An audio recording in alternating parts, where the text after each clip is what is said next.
Peugeot. Now, what does that brand say to you? For some, like my wife, it's the big 505 7-seater that took her and the family down to the south of France on holiday when she was younger. For me, it's the 205 T16 in the hands of Ari Vatanen being thrown down a Welsh muddy forest track at breakneck speed on the RAC Rallye. And for anyone in marketing with a long enough memory, it's a Peugeot 405 being driven alongside a cornfield on fire to a Berlin soundtrack, probably with its paintwork blistering. And yet, despite all these fond memories, the brand has been, well, it's been in a bit of the doldrums for quite a few years now. The once great French Lion has been, well, a bit lame, if I'm honest with you. Iffy dynamics, frumpy styling, reliability that wasn't what it once was. It really needed a shot in the arm if it was to regain its stance as the king of the jungle again. So it started again with the old 208 a few years back, which was a step in the right direction. Then there was the conservative looking but excellent 308, and then the brilliant new 508 that would make a Chanel black dress look a little, well, frumpy. And yet here it is back with the new 208, which for the first time in the brand's history offers the choice of electrification alongside petrol and diesel engines.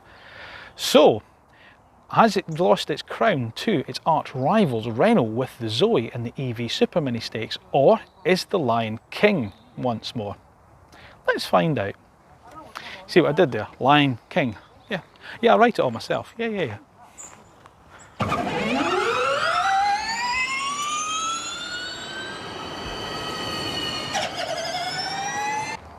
The new 208 is the latest in a long line of small superminis from the Peugeot brand that started really with the iconic 205. Then along came the really pretty 206. Okay, dynamically it wasn't quite as good as its predecessor, but you forgave it because of its styling. Then there was the 207. Now that's obviously when the styling department at Peugeot decided to go out for a long French boozy lunch and left their pencil cases unattended. And someone came in and drew what they thought a small Peugeot should look like. Thankfully, the next day they managed to wrestle their cranes back and drew what was to become the new 208 a few years back. And now this, the brand new 208. And for the first time, like I said, it's available as petrol, diesel or electric. Styling wise, it comes in 5-door form only. But this is a real return to form for Peugeot. I think this is one of the prettiest looking superminis in its class, without shadow of a doubt. And it's, as I say, it's a real return to form for Peugeot. And funnily enough, it also looks much better in the flesh than it does in photographs. It's really distinctive styling. I mean, look at these 3-claw headlights here with these daytime running lights going down there like the teeth of a saber-toothed tiger. Also, it wears its model designation on the nose now as well, and it's got this body coloured grille on the EV models, and the lines tinged with a little blue bit of paint. The EVs also come with these gloss black wheel arch extensions, and this GT car looks phenomenal on these dual-tone 17-inch alloy wheels. And it's also got the gloss black mirrors and the contrasting roof. It's a really pretty car. I mean, look at this lovely line through here, these lovely sill extensions and this strong shoulder line. Of course, you've got the little iconic badge up on the C-pillar like you used to with the 205 GTI. Now that's the only way, apart from the little blue lion, that you know that this is the electric version, is a little E badge on here. And then at the back you've got this lovely little pert French bum on the car, and these great, again, 3-claw lights here that are then joined by this gloss black strip with the Peugeot branding and the blue tinged line and this rear spoiler. great looking car, and as I say, probably the best looking one in its class. So like I say, it's a 5-door car only. You don't get a 3-door body shell in the 208, and it's okay. It's not bad back here. I mean, the seat's set up for me, as I say, at 5'7", 5'8", and I've got foot room, which is nice in the car, and a little bit of knee room, although I have to say, headroom, I'm starting to struggle a little bit, so anyone over sort of like 5'8" is going to be quite tight in here. You do get sort of like the pretensions of it being a 5-seat across here, but not really for adults. I mean, certainly for children it's probably going to be all right. You get ISOFIX points in the back here, but on the GT line and GT you also get ISOFIX fitting on the front passenger seat, so that's good if you've got the 3 children in child seats. Now the boot space is quite a good size at 311 litres, and you've got the 60-40 split fold rear seat, although like a lot of other cars the base of the seats don't fold, though it's not again as bad as the Nissan Leaf. When you fold them there's not quite the step up, but what there isn't is any real underfloor storage for the cables. Instead they come in this bag, and it's only a type 2 cable. You don't get the emergency 3-pin plug one as standard that you do on some of the other cars. It's an optional extra, which is a little bit stingy, Peugeot, to be honest with you. And of course, by having that in there, it does interrupt your boot space somewhat. What is nice, however, and certainly better than the Renault Zoe, is the way the boot is finished. It's carpeted and you've got the nice plastic trim, so there's no exposed metalwork like you do in the Renault. Now, like the exterior, the interior is a designer's delight in here.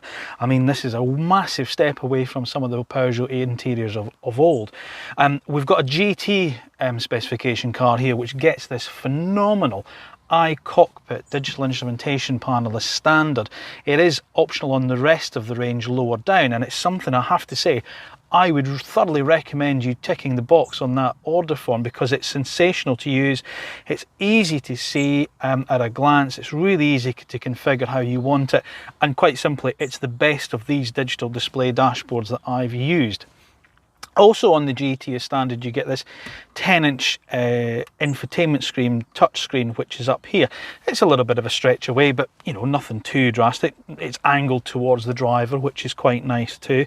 And also as well in the interior, you've got the now familiar Peugeot small steering wheel, which you look over into the instrument binnacle rather than through. First one I've actually used, I have to be honest with you, and it's something I thought I probably wouldn't enjoy, but you know, I got used to it really quickly and now find it nice and easy to have. It's also got these lovely kind of piano toggle keys here, and these other haptic ones, touch sensitive one here, which don't have the haptic feedback that I do like, but we'll come on to that a little bit later. Also as well is a raft of safety equipment in here. There's lane keep assist, there's lane positioning assist, which seemingly is different, there's parking assist, there's the usual radar guided cruise control, there's autonomous braking. I mean, it's just, I'm surprised there's any room left for people in here. There's so much equipment in it. And you also get the 3 driving modes. I've got wireless charging for the mobile, we've got Android Auto and Apple CarPlay, we've got heated seats, you've got powerful door mirrors, multifunction steering wheel, electronic parking brake. I mean, it just goes on. But it's the quality of the materials that really does shine through here. It's lovely kind of soft touch carbon fibre, rubber carbon fibre weave is really nice. Yeah, there's some slightly harder plastics on the door and on this instrument binnacle, but it feels solid, and again when you're driving on the road it feels really, really nice. The other thing you get on the GT car is this sort of tri-material effect sport seat. So you've got a sort of Alcantara here, a kind of tweedy wool here, and this leather here with contrast stitching. Now at first it looks a little bit fussy, but I have to say the driving position itself is exceptional, and the seats are fantastic. They've got the right blend of support for your sides to stop you rolling about, and they don't pinch. There's enough under thigh support for me to go on a longer drive on the car, and a full range of adjustment including height, and you can also do the height adjustment on the steering wheel. It's a real triumph in here. Now what isn't so great in here are these pillars. Now I'm not a particularly tall guy, as you know, and yet when I've got the driving position set up for me, this B pillar is right by my peripheral vision, and I can actually look out the back window when I'm checking over my shoulder if I'm doing a lane change. And also this front A-pillar is quite thick, and I know it's all to do with safety and stuff, but it does interrupt your vision a little bit. The other thing that I don't really get on well with is the touchscreen control. Now, it's got a volume control here for the radio. There's two things that you want to adjust quickly when you're on the move, I think, and that's either the volume of the music that you're listening to or your heating and ventilation controls. And that's where the problem is. You've got the volume control here for the radio, but then you've got to go into the touchscreen to adjust your temperature or your fan settings on the aircon.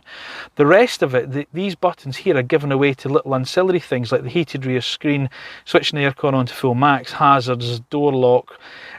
I'd like to have seen maybe one of them, just maybe either a temperature adjust or a fan adjust, rather than having to go into a touch screen. And of course, if you're using the navigation and you have to go into your heating and ventilation, you come off the navigation, go to a completely different screen, and obviously you may be coming up to a junction like I did the other day and you nearly miss it because you're adjusting the temperature, and then you've got to go back to the previous screen to get your navigation up. It's a bit of a faff, and as I say, I don't think they've thought it through particularly well. But apart from that, the rest of in here is an absolute delight. Very comfortable, really nice, lovely use of materials, and just the design of it is fantastic. Now, I've set the camera up so you can see what I'm talking about with this infotainment screen here. We've got navigation on the side here. I'm recording this on my phone, so I can't use this when I was in Android Auto the other day, and I was using the Google Maps, and of course that's then, as I say, the problem. So you've got your temperature at the side here, and you've got to go into it. So you see, you lose the rest of the screen. You've then got to go back to where you were. Now, I know it's a bit of a first world problem, but I just wish that they had these little kind of toggle switches at the side. You could just maybe up and down them for temperature or fan speed. That would make all the difference, I think. But as I say, the fact you've then got to go into a different section of the menu to go into just to do something simple like adjust your temperature, and then you've got to return back to go back to where you were, it's just a little bit of an inconvenience.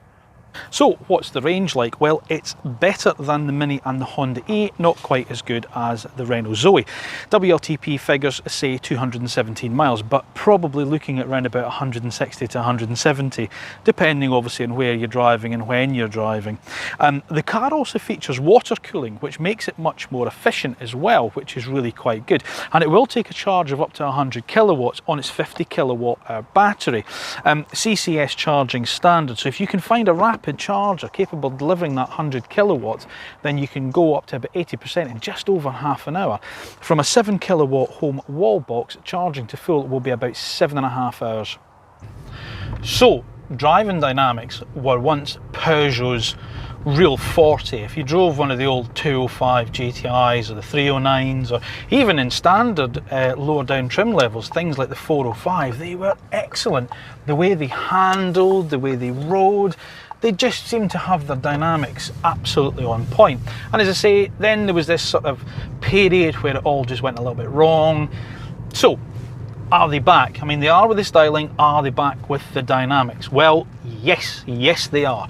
This is a great little steer, this car. Now, it's down on power to its rivals. It's only just, 130 horsepower. So, and it is a heavy car. Like all of these electric cars, it's 1.5 tons, which is much heavier, nearly half a ton heavier than the petrol equivalent 208. So it needs beefier brakes.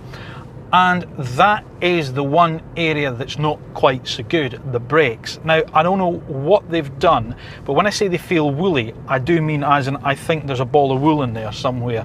They've just got this, I don't know, this deadness to them that when you first start to push the pedal, nothing really seems to happen. You don't get any feedback from it, and it just seems to feel a bit dead. And then you push it a little bit further, then it starts to bite, and then a little bit more, and it just doesn't feel like the brakes are really sharp enough.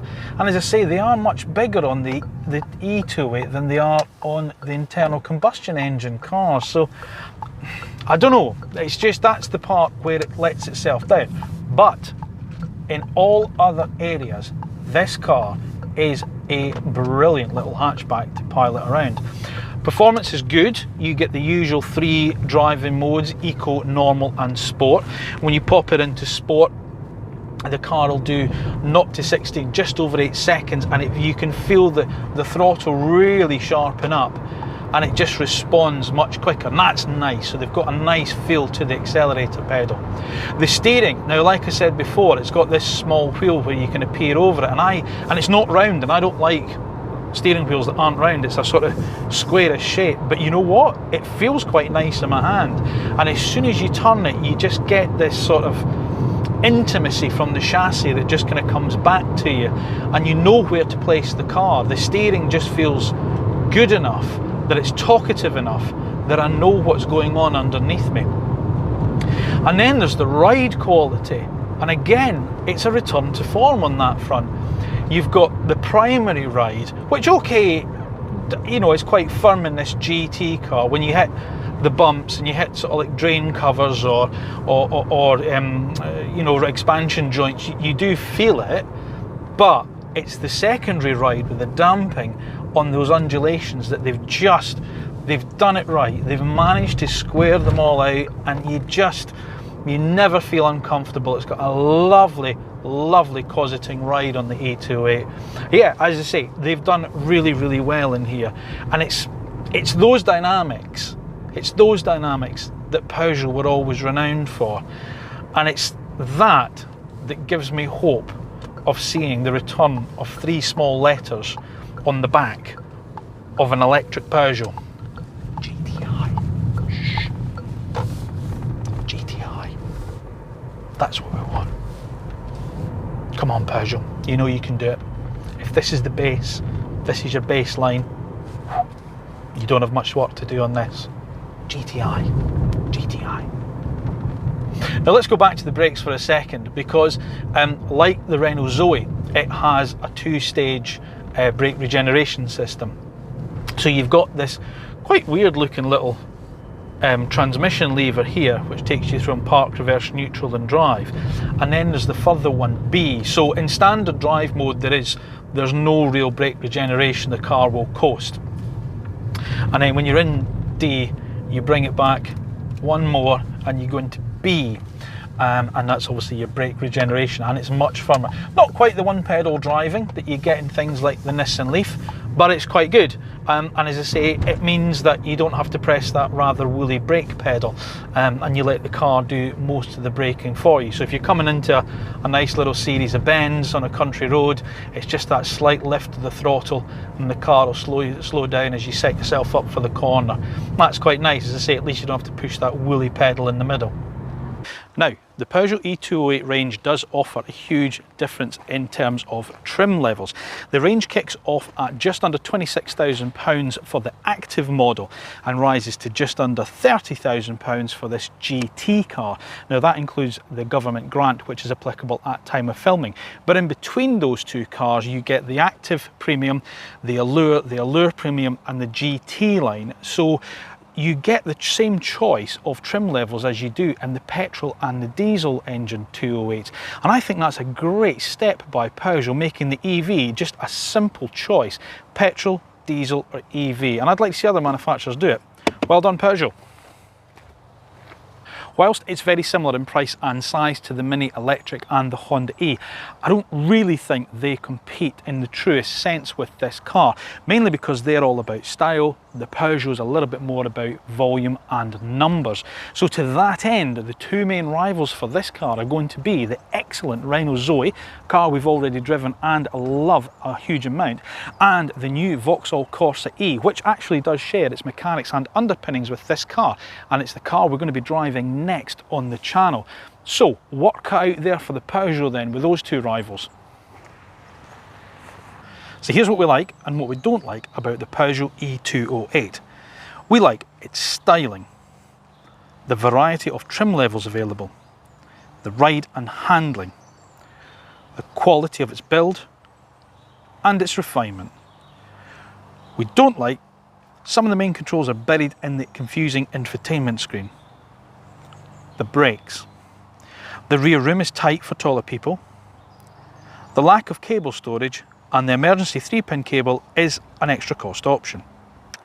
You know, there's something quite satisfying about seeing the return of a once great manufacturer to the top of the tree, and I think Peugeot have done that with the E208. The fact that it's so stylish, so pretty, it has a chassis that's so dynamic, you just know there's a future GTI lurking underneath here, by the way. It's so well built, so refined, so comfortable, and you've got the choice of petrol, diesel or electric, which means that people who have never considered an EV before now have that choice across the entire range, and I think Peugeot have to be commended for that. So, does it mean it beats the Renault Zoe? Yes it does. The Zoe has a better range, of course, but in every other respect the Peugeot is the better car. So does that make it king of the jungle without the annoying ant and deck? Well, let's just wait and see, because next week we test its new cousin, the Corsa E, and we'll find out whether the Griffin can stifle the lion's roar. I've got to stop doing animal jokes in these. Thanks for watching. We'll see you again soon. I know, but they're quite funny and people do tend to like it. So, you've watched our video. It's now my job to tell you to like and subscribe and press the little bell button to receive notification of when our next video is uploaded. Sorry, what's that? You want more than just videos? Okay, did you know that AutoEV is also a website? That's right, autoev.co.uk. Not only is it all the latest news, reviews and musings, including motorsport from the electric vehicle world, but we've got literally hundreds of used electric vehicles for sale from dealers up and down the country.